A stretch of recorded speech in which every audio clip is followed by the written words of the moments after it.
I know what it's like to see a photograph that somehow makes you want to stand up and change things. For the past 4 years, I've had the fortunate experience of volunteering with Engineers Without Borders, a humanitarian nonprofit organization that provides engineering services to developing communities. The first year and a half, I worked on the design and construction for a dam for irrigation in Cambodia. The project was brought to EWB after an existing dam was destroyed during a huge storm. Because of the wet and dry season, without the dam, the community was limited to only one rice crop yield per year. It was after seeing the work that was done that I realized just how much my engineering experience has helped over 9,000 residents get water for the rice crop. Pictures don't do justice to the accomplishment of working on such a project. I knew instantly this was what I wanted to do with the rest of my life. Now to convince my parents. To be fair, I understood their reluctance, partially because of safety, but partially because they spent their entire lives working hard to come to America, and they didn't understand why I would voluntarily go to a developing world in sometimes less than ideal situations.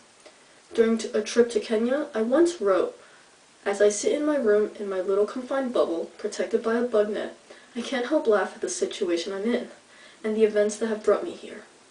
The rain beats down hard and rhythmic.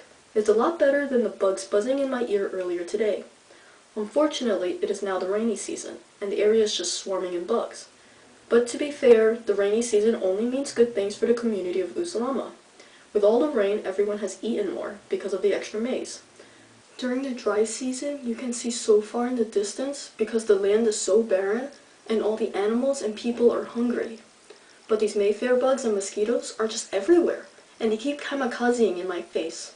At the restaurant waiting for dinner, I had to use the latrine, and that's in the back, so in doing so, I had to walk through literally a wall of bugs. It felt like a hailstorm, these little rocks tapping against your body, but it was literally hundreds of bugs touching my arms, covering my face. Once I got to the pit latrines, it was even worse. The walls were just covered in flies.